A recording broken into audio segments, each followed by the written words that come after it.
High guys, welcome to my YouTube channel. आज हम transistor का यूज़ करके एक सिंपल सा प्रोजेक्ट बनाएंगे।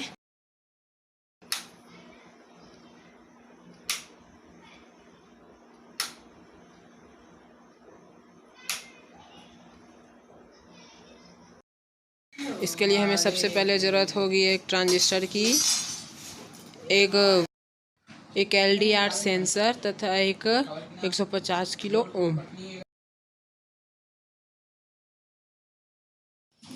चलिए फिर स्टार्ट करते हैं।